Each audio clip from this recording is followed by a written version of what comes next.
श्री राम जय राम श्री राम जय जय राम। पुनि जेवनार भई बहु भांति, पठय जनक बुलाई बराती। परत पावड़े बसन अनूपा, सुतन समेत गवन कियो भूपा। सादर सबके पाय पखारे, जथा जोगु पीढ़न बैठारे। धोए जनक अवधपति चरना, सीलु सनेहु जाय नहीं बरना। बहुरी राम पद पंकज धोए, जे हर हृदय कमल महु गोए। तीनियु भाई राम सम जानी, धोए चरण जनक निज पानी। आसन उचित सबहि नृप दीन्हे, बोली सूपकारी सब लीन्हे। सादर लगे परन पनवारे, कनक कील मणि पान संवारे। सुपोदन सुरभि सरपि, सुंदर स्वादु पुनीत। छन महु सबके परुसिगे, चतुर सुवार विनीत। फिर बहुत प्रकार की रसोई बनी। जनक जी ने बारातियों को बुला भेजा। राजा दशरथ जी ने पुत्रों सहित गमन किया। अनुपम वस्त्रों के पांवड़े पड़ते जाते हैं। आदर के साथ सबके चरण धोए और सबको यथा योग्य पीढ़ों पर बैठाया। तब जनक जी ने अवधपति दशरथ जी के चरण धोए। उनका शील और स्नेह वर्णन नहीं किया जा सकता। फिर श्री रामचंद्र जी के चरण कमलों को धोया, जो कि शिव जी के हृदय कमल में छिपे रहते हैं। तीनों भाइयों को श्री रामचंद्र जी के समान जानकर जनक जी ने उनके भी चरण अपने हाथों से धोए। राजा जनक जी ने सभी को उचित आसन दिए और सब परसने वालों को बुला लिया। आदर के साथ पत्तलें पड़ने लगीं, जो मणियों के पत्तों से सोने की कील लगाकर बनाई गई थी। चतुर और विनीत रसोइये सुंदर, स्वादिष्ट और पवित्र दाल भात और गाय का सुगंधित घी क्षण भर में सबके सामने परस गए। पंच कवल करी जेवन लागे, गारी गान सुनी अति अनुरागे। भांति अनेक परे पकवाने, सुधा सरिस नहीं जाहि बखाने। परुसन लगे सुआर सुजाना, व्यंजन विविध नाम को जाना। चारि भांति भोजन विधि गाई, एक एक विधि बरनी न जाई। छरस रुचिर व्यंजन बहु जाति, एक एक रस अगणित भांति। जेवत देहि मधुर धुनि गारी, ले नाम पुरुष अरु नारी। समय सुहावनी गारी बिराजा, हसत राउ सुनी सहित समाजा।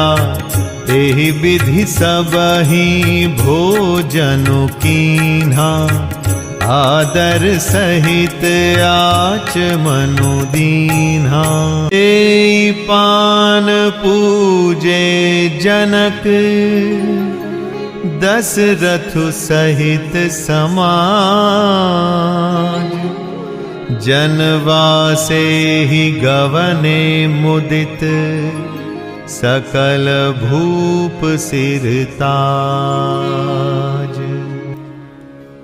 सब लोग पंचकौर करके अर्थात प्राणाय स्वाहा, अपानाय स्वाहा, व्यानाय स्वाहा, उदानाय स्वाहा और समानाय स्वाहा, इन मंत्रों का उच्चारण करते हुए पहले 5 ग्रास लेकर भोजन करने लगे। गाली का गाना सुनकर वे अत्यंत प्रेम मग्न हो गए। अनेकों तरह के अमृत के समान स्वादिष्ट पकवान परसे गए, जिनका बखान नहीं हो सकता। चतुर रसोइये नाना प्रकार के व्यंजन परसने लगे। उनका नाम कौन जानता है? 4 प्रकार के अर्थात चर्व्य, चोष्य, लेह्य, पेय अर्थात चबाकर, चूसकर, चाटकर और पीना खाने योग्य भोजन की विधि कही गई है। उनमें से एक एक विधि के इतने पदार्थ बने थे कि जिनका वर्णन नहीं किया जा सकता। 6 रसों के बहुत तरह के सुंदर स्वादिष्ट व्यंजन हैं। एक एक रस के अनगिनत प्रकार के बने हैं। भोजन के समय पुरुष और स्त्रियों के नाम ले लेकर स्त्रियां मधुर ध्वनि से गाली दे रही हैं, अर्थात गाली गा रही हैं। समय की सुहावनी गाली शोभित हो रही है। उसे सुनकर समाज सहित राजा दशरथ जी हंस रहे हैं। इस रीति से सभी ने भोजन किया और तब सबको आदर सहित आचमन दिया गया। फिर पान देकर जनक जी ने समाज सहित दशरथ जी का पूजन किया। सब राजाओं के सिरमौर चक्रवर्ती श्री दशरथ जी प्रसन्न होकर जनवासे को चले। नित नूतन मंगलपुर माही, निमिष सरिस दिन जामिनी जाही। बड़े भोर भूपति मनि जागे, जाचक गुण गन गावन लागे। देखी कुंवर बर बधुन समेता, किमि कही जात मोदु मन जेता। प्रात क्रिया करिगे गुरु पाही, महाप्रमोद प्रेम मन माही। करि प्रणाम पूजा कर जोरी, बोले गिरा अमीय जनु बोरी। तुम्हारी कृपा सुनहु मुनि राजा, भयऊ आज मैं पूरन काजा। अब सब विप्र बोलाई गोसाई, देहु धेनु सब भांति बनाई। सुनि गुरु करि महिपाल बड़ाई, पुनि पठाए मुनि वृंद बोलाई। कामदेव अरुदेव ऋषि, वाल्मीकि जाबाली। आय मुनि बर निकर तब, कौशिकादि तपसाली। जनकपुर में नित्य नए मंगल हो रहे हैं। दिन और रात पल के समान बीत जाते हैं।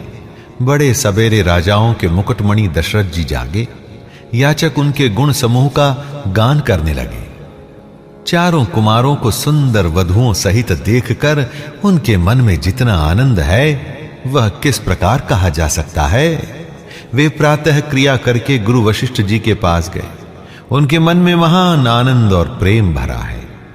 राजा प्रणाम और पूजन करके फिर हाथ जोड़कर मानो अमृत में डुबोई हुई वाणी से बोले, हे महाराज सुनिए, आपकी कृपा से आज मैं पूर्ण काम हो गया। हे स्वामिन, अब सब ब्राह्मणों को बुलाकर उनको सब तरह के गहने कपड़ों से सजी हुई गायें दीजिए। यह सुनकर गुरुजी ने राजा की बड़ाई करके फिर मुनि गणों को बुलवा भेजा। तब वामदेव, देवर्षि नारद, वाल्मीकि, जाबाली और विश्वामित्र आदि तपस्वी श्रेष्ठ मुनियों के समूह आए।